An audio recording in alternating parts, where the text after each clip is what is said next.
I caught my fiancé in bed with my maid of honor, on the day I was supposed to marry him. But instead of collapsing, I made one phone call that turned our wedding day into a moment no one at the ceremony would ever forget. My name is Amy, and 3 months ago, I thought I had it all figured out. I was 26, working as a kindergarten teacher in our small town of Millbrook. Every morning I'd wake up in the cozy apartment I shared with my fiancé Maverick and feel this warm bubble of contentment in my chest. We'd been together for 4 years, engaged for 1, and our wedding was set for June 15th. A perfect summer day for a perfect summer wedding. Maverick worked at his father's construction company. He was tall, broad-shouldered, with sandy brown hair and green eyes that crinkled when he smiled. Everyone said we looked perfect together. The golden couple. You're so lucky, Amy. My students' mothers would tell me at pickup time. Maverick is such a catch. And that ring. They gestured to the modest but beautiful diamond on my finger. The one Maverick had saved for 8 months to buy. I believed them.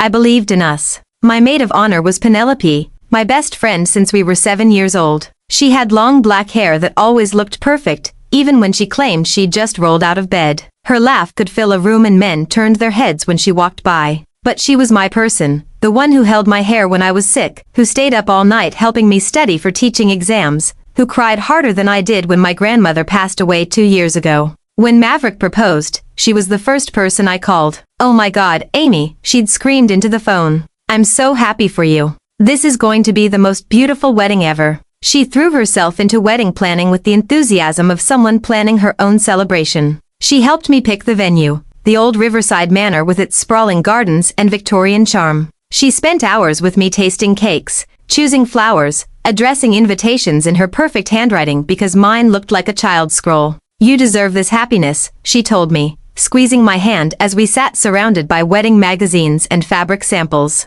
"You're the kindest person I know, Amy. Maverick is so lucky to have you." I trusted her completely. I trusted them both. The weeks leading up to the wedding passed in a blur of final fittings, last-minute details, and growing excitement. My family, Mom, Dad, and my younger brother Danny were over the moon. Mom cried every time she looked at my dress hanging in the closet. Dad kept practicing his father of the bride's speech in the mirror when he thought no one was looking. Even my grandmother's sister, Great Aunt Rose, had flown in from Florida. At 82, she was sharp as a tack and had been married to my great-uncle for 60 years before he passed. She had this way of looking at you that made you feel like she could see straight into your soul. "Marriage isn't about the wedding day, sweetheart," she told me the night before, her weathered hands holding mine. "It's about every day after. It's about choosing each other when things get hard, when the butterflies fade. When real life sets in, make sure you're marrying someone who will choose you back." I nodded, thinking I knew exactly what she meant. Maverick and I had weathered storms before.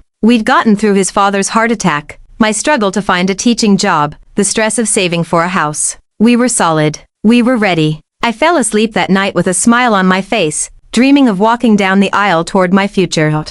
June 15th dawned bright and clear with just enough breeze to keep the summer heat from being oppressive. I woke up in my childhood bedroom where I'd spent the night according to tradition. Sunlight streamed through the lace curtains Mom had hung when I was 12. And for a moment, I felt like a little girl again, safe and loved and full of dreams. Then I remembered. Today was my wedding day. The house was already buzzing with activity. I could hear Mom in the kitchen, probably stress cooking enough food to feed an army. Dad was on the phone with someone, his voice carrying that particular tone he used when he was trying to solve a problem. Danny was in the shower singing off-key like he always did. I stretched, feeling surprisingly calm. All the planning was done. All the decisions were made. Today, all I had to do was show up and marry the man I loved. My phone buzzed on the nightstand. A text from Maverick. "Good morning, beautiful. Can't wait to see you at the altar. Love you." I smiled, typing back. "Love you, too. See you soon, husband." Another buzz. This one from Penelope. "Wedding day. I'm so excited. I barely slept. Getting my hair done now. Then I'll be over to help you get ready. This is going to be perfect." The morning flew by in a whirlwind of hair curlers, makeup brushes, and nervous laughter. The photographer arrived at 10 o'clock, capturing every moment as my bridesmaids Penelope, my cousin Emma, and Maverick's sister Katie helped me transform from sleepy Amy into a bride. My dress was everything I dreamed of, simple but elegant with delicate lace sleeves and a flowing skirt that made me feel like a princess. When I looked in the mirror, I barely recognized myself. "Oh, honey," Mom whispered, tears already starting. "You look absolutely radiant." Great Aunt Rose sat in the corner, watching everything with those sharp eyes of hers. When our gazes met in the mirror, she smiled, but something in her expression made me pause. It was gone so quickly, I thought I'd imagined it. By noon, we were loading into the cars to head to Riverside Manor. The ceremony was set for 2 o'clock with photos starting at 1 o'clock. Everything was running perfectly on schedule. The venue looked like something out of a fairy tale. White roses and baby's breath adorned every surface. The chairs were arranged in perfect rows facing the gazebo where Maverick and I would exchange vows. The reception tent was already set up in the garden with round tables covered in crisp white linens and centerpieces that had taken Penelope and me 3 hours to arrange the night before. "It's perfect," I breathed, taking it all in. "You're perfect," Penelope said, squeezing my arm. "Maverick is going to lose his mind when he sees you." We had an hour before the ceremony, so I settled into the bridal suite to touch up my makeup and calm my nerves. The photographer was capturing the groomsmen getting ready in a separate building, and I found myself wondering what Maverick was doing right now. Was he nervous, excited? Did he feel the same sense of rightness that I did, like everything in our lives had led to this moment? At 1:30, Penelope excused herself to check on the flowers and make sure the musicians were set up. "I'll be right back," she promised. "Don't you dare mess up that lipstick while I'm gone." At 1:45, my phone rang. It was my wedding coordinator, Linda. "Amy, honey, we have a tiny situation," she said, her voice carefully controlled. "The groom seems to be running a few minutes late. Nothing to worry about. Just wanted to give you a heads up." A flutter of anxiety stirred in my stomach. Late? Maverick is never late. Did something happen? I'm sure it's nothing. Maybe traffic or last-minute jitters. Men sometimes need a few extra minutes to collect themselves. "We'll just push the start time back 15 minutes. I hung up trying to shake off the worry. Maverick was probably just nervous. This was normal. Weddings never started exactly on time. Anyway, at 2 o'clock, Linda called again. "Amy, we're going to need to delay just a bit longer. The groom still hasn't arrived, and we can't seem to reach him on his phone." Now, the flutter had become a full-blown knot. "What do you mean you can't reach him? Where's his best man? Where's his father?" "They're here and they're trying to locate him. I'm sure there's a perfectly reasonable explanation." I tried calling Maverick myself, straight to voicemail. I tried texting. No response. "Where's Penelope?" I asked Emma, who was hovering nearby, looking concerned. "She went to check on things 20 minutes ago." Emma's face went pale. I haven't seen her since she left." The knot in my stomach tightened. I tried calling Penelope. Straight to voicemail. By 2:15, the guests were getting restless. I could hear the murmur of confused voices drifting in from the ceremony space. My parents appeared in the doorway, their faces tight with worry and barely contained anger. "Sweetheart," Dad said carefully, "we're going to figure this out. There has to be an explanation." But I was already moving, my mind racing. Maverick and Penelope, both missing, both not answering their phones. "On my wedding day, the hotel," I said suddenly. "Maverick got a room at the hotel last night. The tradition thing, you know, not seeing the bride before the wedding." Mom grabbed my arm. "Amy, maybe we should wait." "No," the word came out sharper than I intended. "I need to know where my fiancé is. I need to know why he's not here." The Millbrook Inn was a 5-minute drive from the venue. I gathered up my skirts and marched toward the car, my family trailing behind me like worried ducklings. Great Aunt Rose appeared at my elbow, moving surprisingly quickly for her age. "I'm coming with you," she said firmly. "Aunt Rose, you don't need to." "Child, I've been around long enough to recognize when something's not right. You shouldn't face this alone." The drive felt like hours, though it couldn't have been more than a few minutes. My hands were shaking as I smoothed my dress, trying to prepare myself for whatever I was about to find. Maybe Maverick was sick. Maybe there had been an emergency. Maybe his phone had died and he'd lost track of time. Maybe. But deep down in a place I didn't want to acknowledge, I already knew. Before we continue, please write in the comment which country you are watching this video. We love knowing where our global family is tuning in from. And if this is your first time on this channel, please subscribe. Your support helps us bring even more epic revenge tales of life. Enjoy listening. The Millbrook Inn was a charming bed and breakfast that had been in town for over a century. Maverick had booked the honeymoon suite for the night before the wedding, joking that he wanted to get used to luxury before our actual honeymoon in the Bahamas. I thought it was sweet, romantic even. Now, as I stood in the lobby in my wedding dress, the elderly desk clerk looking at me with a mixture of confusion and pity. It felt like a cruel joke. "Room 237, she said softly, handing me the spare key I'd requested. "The elevator is just around the corner." My family clustered around me as we rode up to the second floor. Danny kept checking his phone, probably hoping for some miracle text that would explain everything. Mom was crying quietly, and Dad's jaw was set in that way that meant he was furious,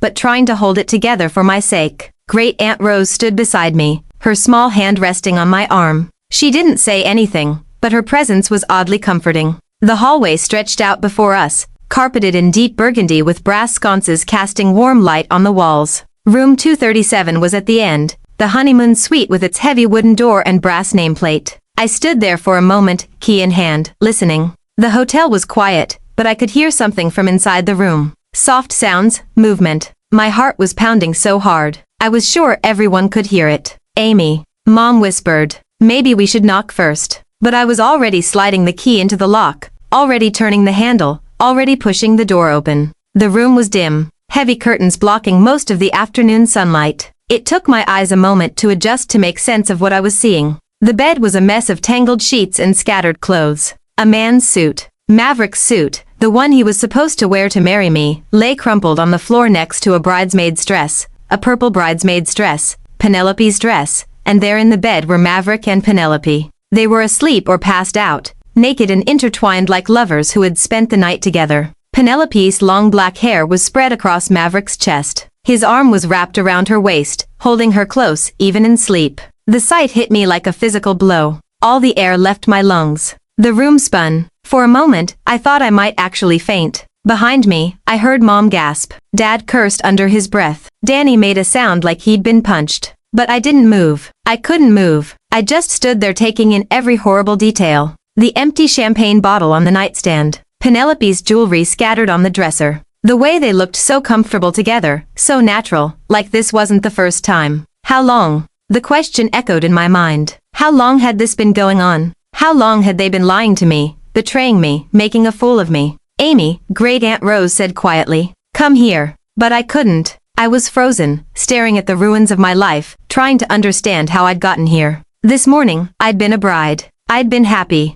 I'd been loved. Now I was nothing. A sound escaped my throat. Half sob, half laugh. The bitter irony of it all was almost funny. Almost. Maverick stirred in the bed, probably sensing the light from the open door. His eyes fluttered open, unfocused and confused. It took him a moment to realize where he was, what was happening. When he saw me standing there in my wedding dress, his face went white. Amy, he breathed, scrambling to sit up, accidentally waking Penelope in the process. Amy, I can explain. Explain. The word came out as a whisper, but it cut through the room like a blade. Explain what exactly? Explain why you're in bed with my best friend on our wedding day. Explain why 100 people are sitting in a church waiting for a groom who's too busy screwing my maid of honor to show up. Penelope was awake now, her eyes wide with horror as she realized what was happening. She grabbed for the sheet, trying to cover herself, but it was too late. We'd all seen everything. Amy, please. She started, her voice shaking. It's not what it looks like. It's not what it looks like. I laughed and the sound was sharp and broken.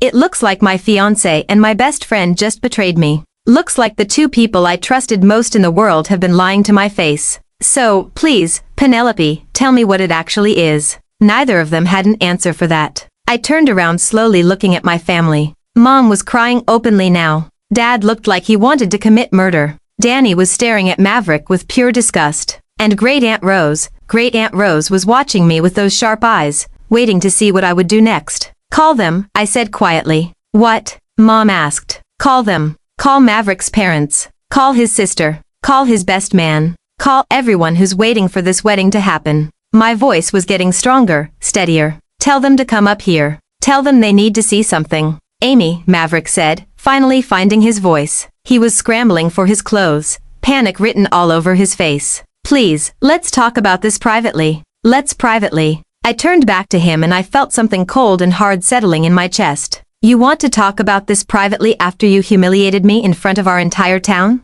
After you made me stand in the waiting room waiting for a groom who was never coming? I pulled out my phone and started making calls myself. Mrs. Bennett, it's Amy. I need you and Mr. Bennett to come up to room 237 at the Millbrook Inn right now. Yes, I know the wedding is supposed to start. Just come bring Katie and Tom with you. Maverick's mother answered on the second ring. Amy, dear, where is Maverick? Everyone's asking. Room 237 Millbrook Inn. Come now, bring everyone. I made 4 more calls. Maverick's father, his best man, the wedding coordinator, my own extended family who were still at the venue. "What are you doing?" Penelope whispered, clutching the sheet to her chest. I looked at her, really looked at her. This woman who had been my sister and everything but blood, who had held my secrets, shared my dreams, helped me plan the very wedding she was now destroying. "I'm making sure everyone sees exactly who you really are," I said, my voice steady as steel. "Both of you." The next 20 minutes felt like an eternity. Maverick and Penelope scrambled to get dressed,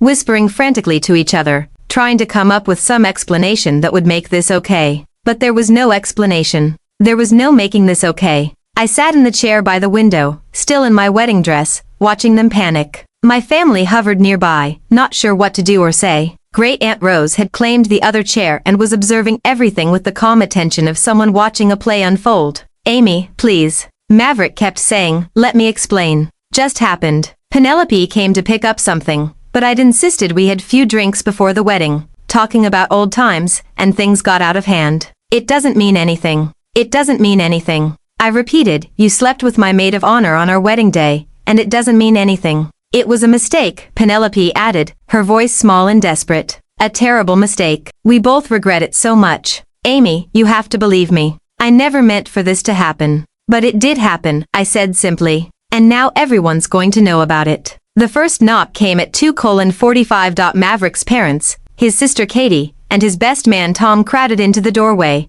their faces shifting from confusion to shock to horror as they took in the scene. "What is this?" Mrs. Bennet whispered, her hand flying to her throat. "Maverick, what have you done?" More people arrived in waves. The wedding coordinator looking frazzled and upset. My aunts and uncles, Maverick's groomsmen, even the photographer, who had apparently been summoned by someone and was now standing in the hallway with his camera hanging uselessly around his neck. The room filled with shocked gasps, angry voices, and the sound of Mrs. Bennet crying. Maverick's father looked like he'd aged 10 years and 10 seconds. Katie was staring at her brother like she'd never seen him before. "How could you do this?" she whispered. "How could you do this to Amy on your wedding day?" "It was an accident," Maverick said desperately. "A stupid drunken mistake. Amy, please, we can work through this. We can postpone the wedding. Go to counseling. Work through this." The words came out louder than I intended, cutting through all the other voices in the room. Everyone fell silent, turning to look at me. I stood up slowly, smoothing down my wedding dress.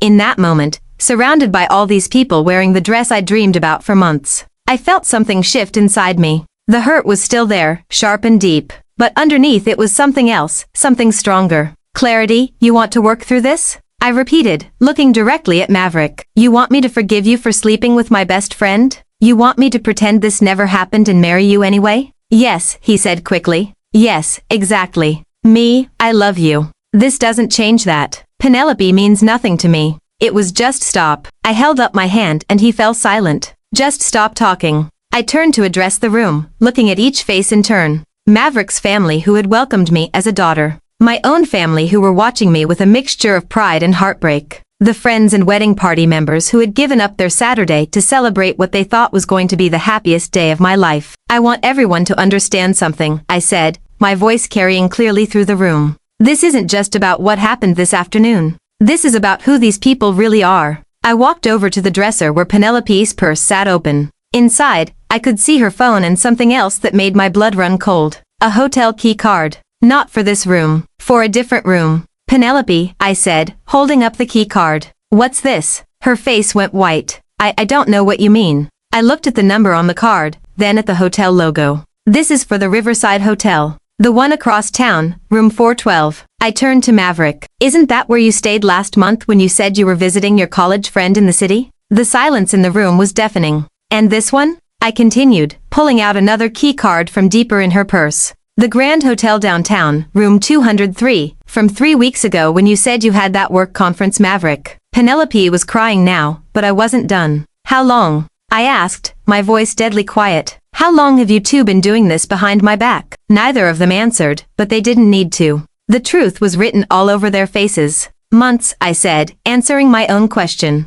"Maybe longer." While I was planning our wedding, while I was picking out flowers and tasting cakes and addressing invitations, while I was lying awake at night, excited about our future together, I turned to face the room again, and I saw my own pain reflected in the faces around me. These people loved me. They had come here to celebrate with me, and instead they were witnessing my humiliation. But I wasn't humiliated anymore. I was angry. You want to know what the real tragedy is? I continued, my voice getting stronger. It's not that my fiancé cheated on me. It's not even that my best friend betrayed me. It's that they're both such cowards that they couldn't even be honest about it. I walked over to Maverick, looking up into his face. If you loved her, if you wanted to be with her, you should have told me. You should have called off the wedding. You should have given me the chance to walk away with my dignity intact. Instead, you let me plan a wedding to a man who was already committed to someone else. You let me stand in front of a mirror this morning thinking I was the luckiest woman in the world. You let 100 people gathered to witness a lie. I turned to Penelope, and you helped me address the invitations to this wedding.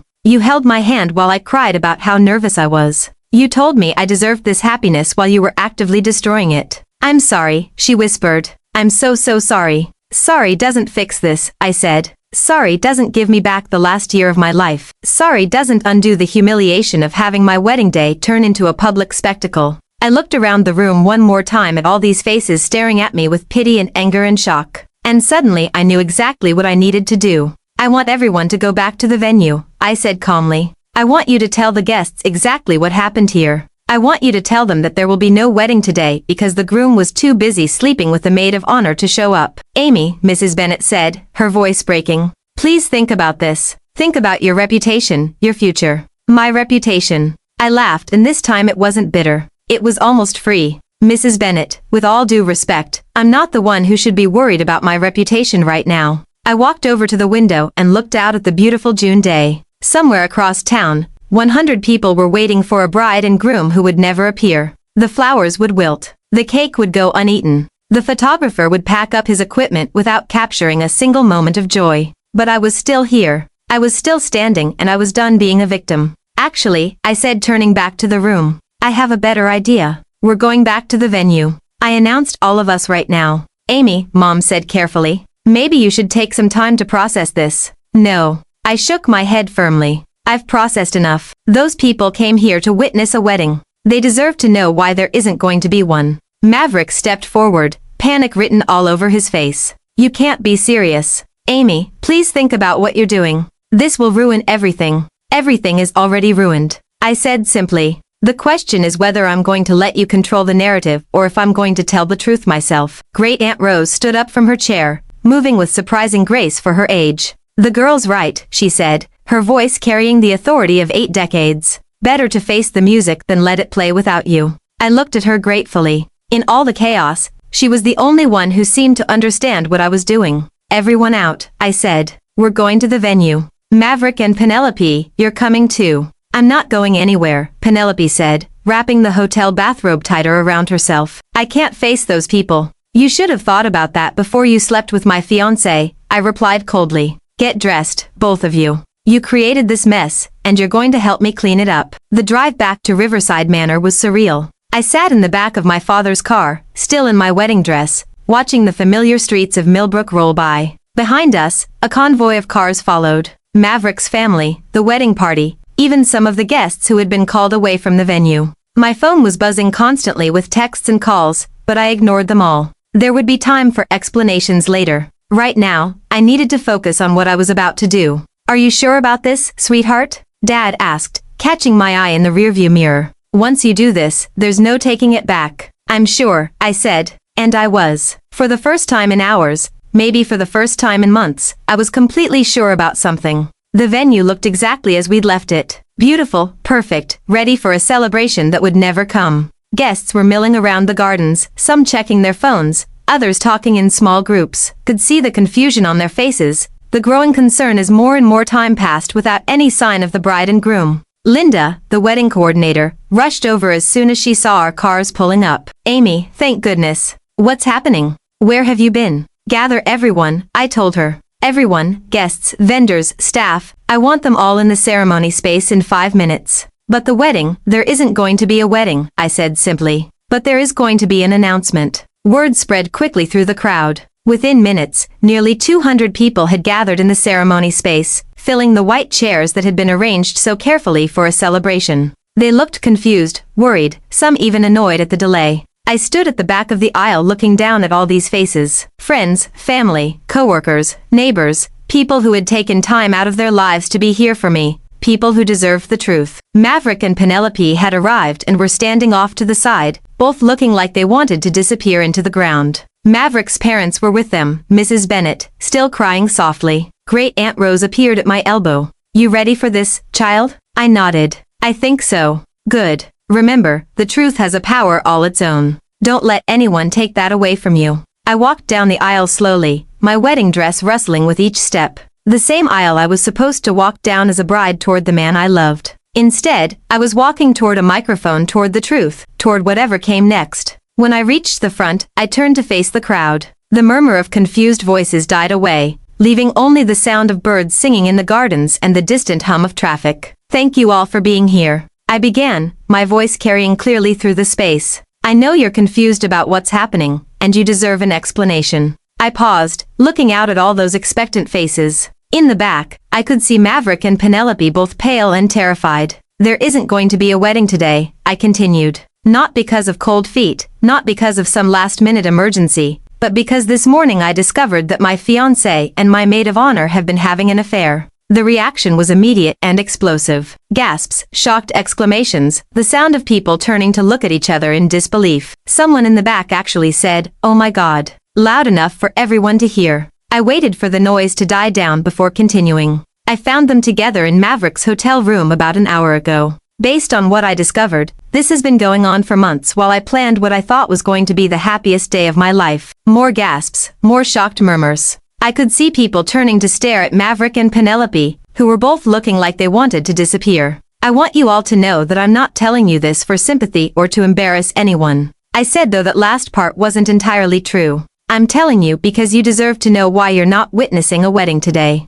You took time out of your lives to be here and you deserve the truth. I took a deep breath, feeling the weight of what I was about to say. But I also want you to know something else. This isn't the end of my story. This is just the end of one chapter. A chapter that frankly I'm glad to be closing. I turned to look directly at Maverick and Penelope. You see, I've realized something today. I've realized that I don't want to marry someone who could lie to my face for months. I don't want to build a life with someone who could betray me with my best friend and then show up to our wedding like nothing happened. I don't want to be tied to someone who has so little respect for me that he would humiliate me in front of everyone I care about. My voice was getting stronger, more confident with each word. And Penelope, I continued, turning to my former best friend. I've realized that I don't want someone in my life who could smile at me while stabbing me in the back. Someone who could help me plan my wedding while actively destroying it. Someone who could look me in the eye and lie so easily. The crowd was completely silent now, hanging on every word. So, here's what's going to happen, I said, my voice ringing out clear and strong. You're all invited to stay for the reception.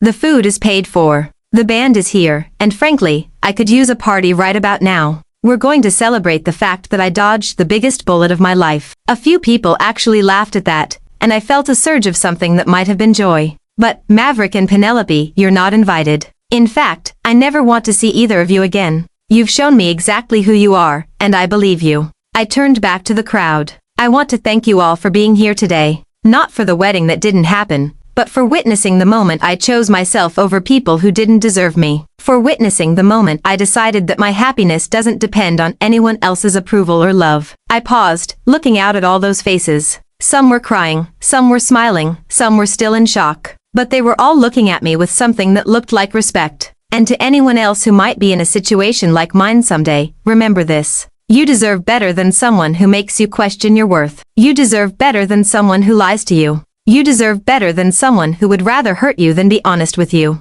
I took a step back from the microphone, then forward again. Oh, and one more thing, I said, looking directly at Maverick. The ring. I slipped the engagement ring off my finger. The ring he'd saved 8 months to buy. The ring I'd admired every day for a year and held it up so everyone could see it. This belongs to you, I said, but I'm not giving it back. I turned and threw the ring as hard as I could toward the pond at the edge of the property. It arced through the air, catching the sunlight for just a moment before disappearing into the water with a small splash. The crowd erupted. Some people cheered, some gasped, some actually applauded. I heard someone in the back yell, "You go, girl." And despite everything, I smiled. Maverick stepped forward, his face red with anger and embarrassment. "Amy, you can't just I can," I said simply. And I did. He looked around at all the faces staring at him, at the mixture of disgust and disappointment in people's eyes. His own family was looking at him like they didn't recognize him. "This is insane," he said desperately. "You're being completely irrational.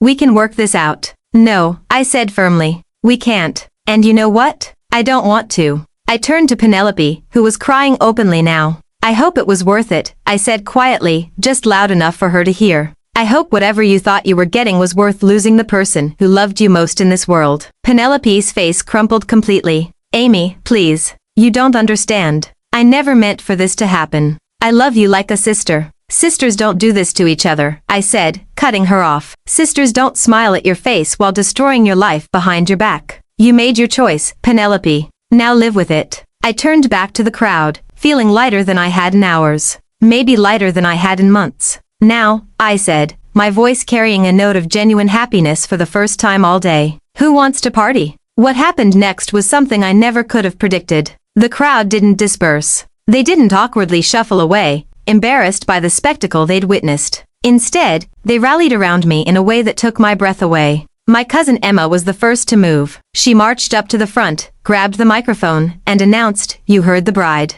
This is now officially the best dodged a bullet party in Millbrook history." The band, who had been standing awkwardly to the side during my speech, suddenly launched into, "I Will Survive." The irony wasn't lost on anyone, and the crowd actually started laughing and cheering. Maverick and Penelope tried to leave quietly, but they had to walk through the crowd to get to the parking lot. The silence that followed them was deafening. No one said a word, but the judgment was clear in every face they passed. Mrs. Bennet stopped in front of me before following her son. Her eyes were red from crying, and she looked like she'd aged 10 years in the past hour. "Amy," she said quietly, "I am so sorry. I raised him better than this. I thought I raised him better than this." "You did," I said gently. "This isn't your fault, Mrs. Bennet. You're a wonderful woman, and you raised Katie to be amazing. Sometimes people just choose to be less than they could be." She hugged me, then this woman who was supposed to become my mother-in-law, and whispered, "You're going to be just fine, sweetheart. Better than fine."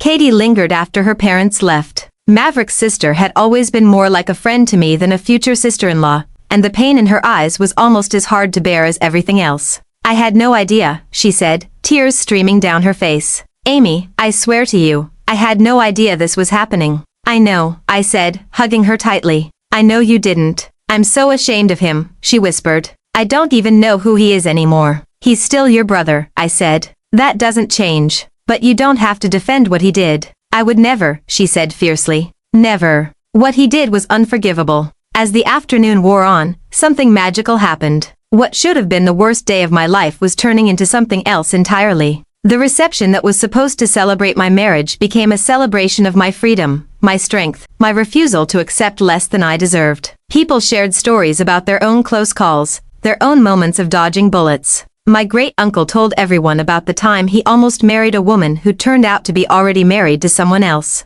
My coworker shared how she discovered her ex-fiancé was stealing money from her savings account. To Amy, someone shouted, raising a glass of champagne for showing us all what real strength looks like. The toast was taken up by the entire crowd. To Amy, I found myself laughing, actually laughing for the first time in hours, surrounded by people who loved me, people who supported me, people who saw my worth, even when I was struggling to see it myself. Great Aunt Rose appeared at my side as the sun began to set, painting the sky in shades of pink and gold. "How are you holding up, child?" she asked. "Better than I expected," I said honestly. "I thought I'd be devastated. I thought I'd be broken." And instead, I considered the question, looking around at the party that had spontaneously erupted around me. Instead, I feel free, like I've been holding my breath for months and can finally exhale. She nodded knowingly. "That's because you were settling, sweetheart. You were accepting less than you deserved because you thought it was the best you could get." Was it that obvious to someone who's been watching people for 82 years?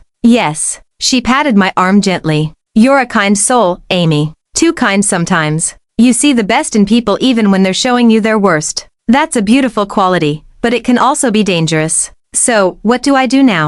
I asked. "How you live," she said simply. "You live your life for yourself, not for anyone else's expectations. You figure out what makes you happy, what makes you feel alive, what makes you proud to be who you are, and you never ever settle for less than you deserve again." As the evening progressed, I found myself thinking about her words. For the past year, maybe longer, I'd been so focused on the wedding, on the idea of being married, on what everyone expected of me, that I'd lost sight of what I actually wanted. Did I even want to be married to Maverick? Or had I just wanted to be married, period? Had I been so caught up in the fairy tale that I'd ignored the reality of who he actually was? Looking back, there had been signs, small things that I dismissed or explained away.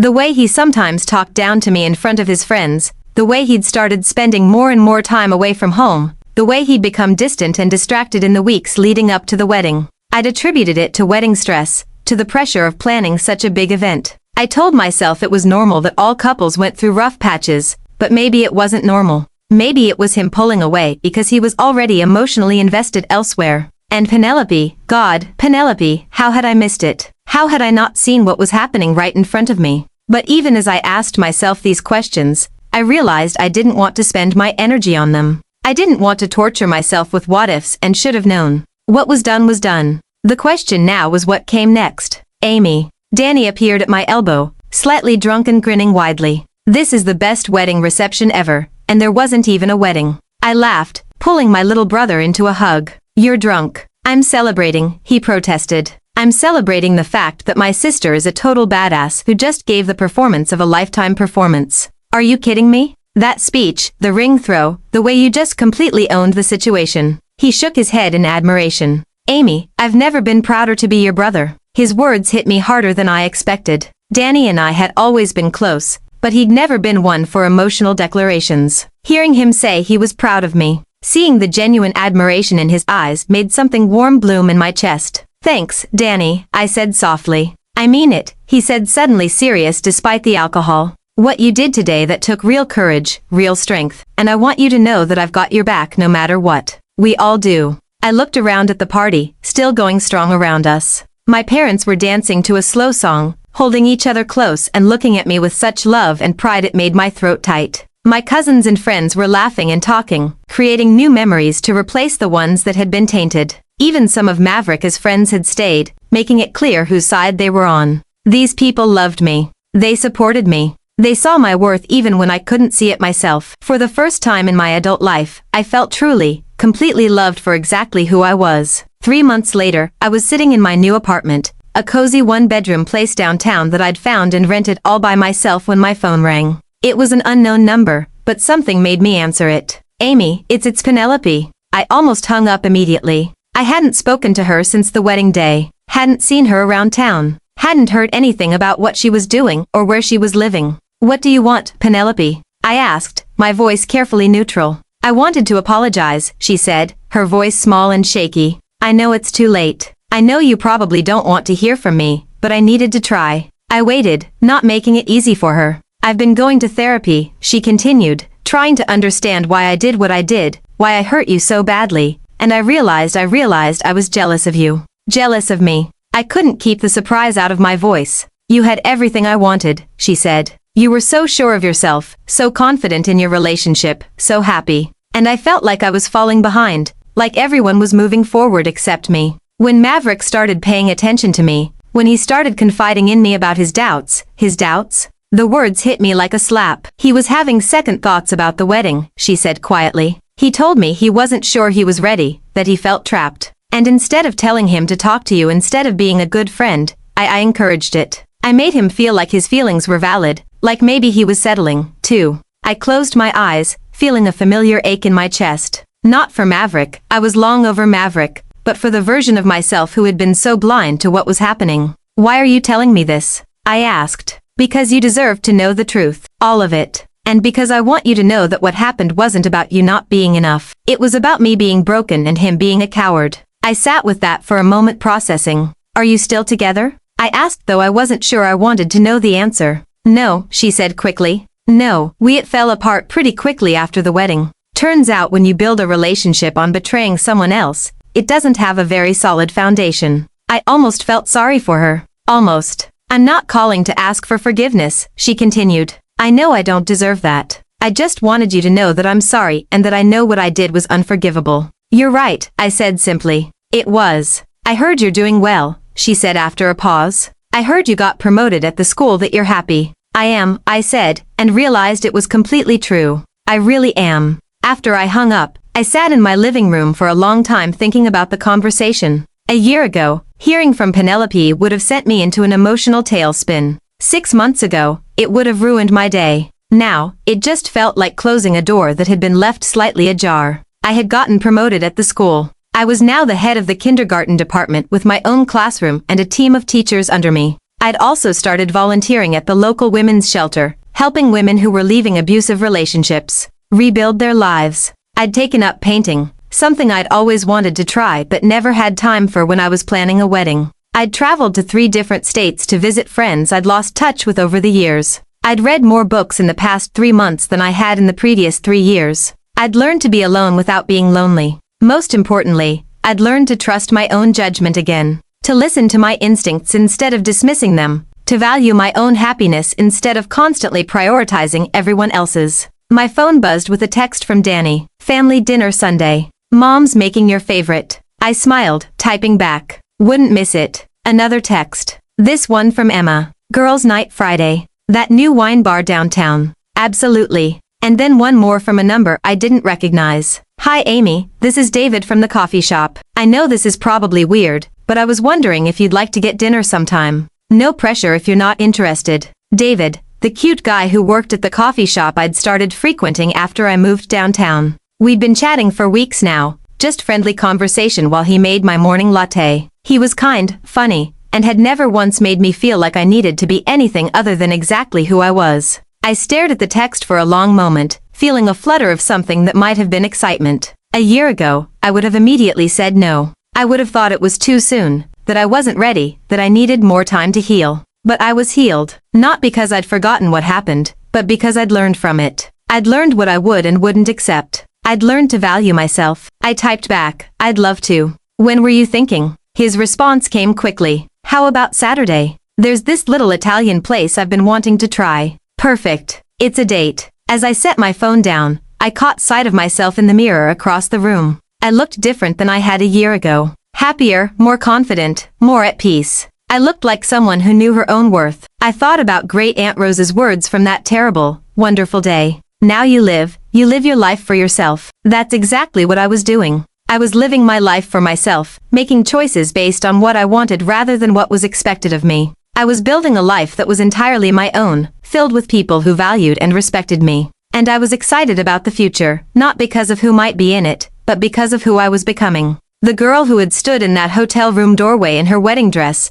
watching her world crumble, was gone. In her place was a woman who knew that she was enough all by herself. A woman who would never again settle for less than she deserved. A woman who had learned that sometimes the worst thing that happens to you turns out to be the best thing that could have happened. I smiled at my reflection, raised an imaginary glass, and whispered to Amy for choosing herself. The Millbrook Community Center was decorated with balloons and streamers filled with the chatter of excited children and proud parents. It was the end-of-year celebration for the kindergarten program, and I stood at the front of the room watching my students perform the little play we'd been rehearsing for weeks. Miss Amy, 5-year-old Emma tugged on my dress. Did you see me remember all my lines? I did, I said, crouching down to her level. You were absolutely perfect. As the celebration wounded down and parents collected their children, I felt a familiar sense of satisfaction. This was what I was meant to do. Teaching these kids, watching them grow and learn, being part of their journey. It filled me with a joy that had nothing to do with anyone else's approval.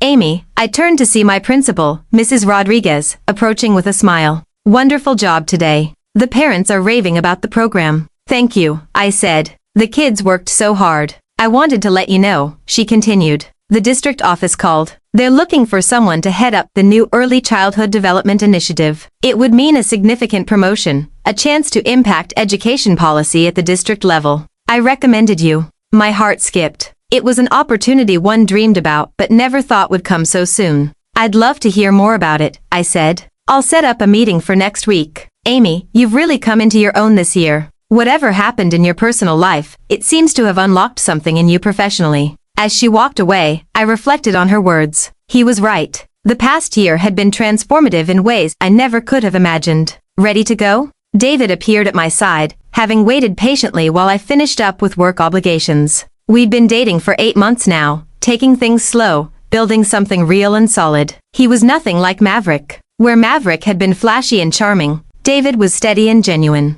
Where Maverick had made me feel like I needed to be perfect, David made me feel like I was already enough. Where Maverick had kept secrets, David was an open book. "How was the play?" he asked as we walked to his car. "Perfect chaos," I laughed. Little Tommy forgot his lines and just started making up his own story about dinosaurs. Sounds about right for 5-year-olds. We drove through downtown Millbrook, past the coffee shop where we'd first really talked, past the bookstore where we'd had our second date, past all the places that had become part of our story. "I have something to tell you," I said as we pulled into my driveway. He looked concerned. "Everything okay?" More than okay," I said smiling. "I might be getting a promotion. A big one. District level." His face lit up. "Amy, that's incredible. Tell me everything." As we sat on my front porch, I told him about the opportunity, about what it would mean for my career, about how excited and nervous I was. He listened with the kind of attention that still surprised me. Complete focus, genuine interest, no judgment. "You're going to be amazing," he said when I finished. "They're lucky to have you." "You really think so?" "I know." So, he took my hand, his thumb tracing gentle circles on my palm. "Amy, you're the strongest, most capable person I know. Look at everything you've accomplished this year." I thought about it. The promotion at school, the volunteer work at the shelter, the new friendships I'd built, the relationship with David that was healthy and honest and real, the peace I'd found with myself. "It's funny," I said. "A year ago, I thought my life was over. I thought losing Maverick and Penelope meant losing everything. And now I realize I didn't lose anything. I gained everything. I gained myself." We sat in comfortable silence for a while, watching the sun set over the neighborhood where I'd grown up. Tomorrow, I'd call Mrs. Rodriguez and set up that meeting. Tomorrow, I'd take another step toward the future I was building for myself. But tonight, I was content to sit here with someone who loved me for exactly who I was in the life I'd created from the ashes of my old dreams. My phone buzzed with a text from Great Aunt Rose, who had become a regular correspondent since the wedding. "Saw the article about your kindergarten program in the paper. So proud of you, dear. You're blooming exactly as you should." I smiled, typing back. "Thank you for everything you taught me that day." Her response came quickly. "You taught yourself, child. I just reminded you of what you already knew." As the stars began to appear in the darkening sky, I thought about the girl in the wedding dress who had stood in that hotel room doorway. She had been so afraid of being alone, so convinced that her worth was tied to being chosen by someone else. Now I knew better. Now I knew that the most important choice wasn't being chosen. It was choosing yourself. "What are you thinking about?" David asked softly. "Just how different everything is now. How different I am." "Different how?" I considered the question. "I used to think happiness was something that happened to you, something you had to wait for or earn or find in someone else. Now I know it's something you create for yourself." He squeezed my hand. "I love that about you.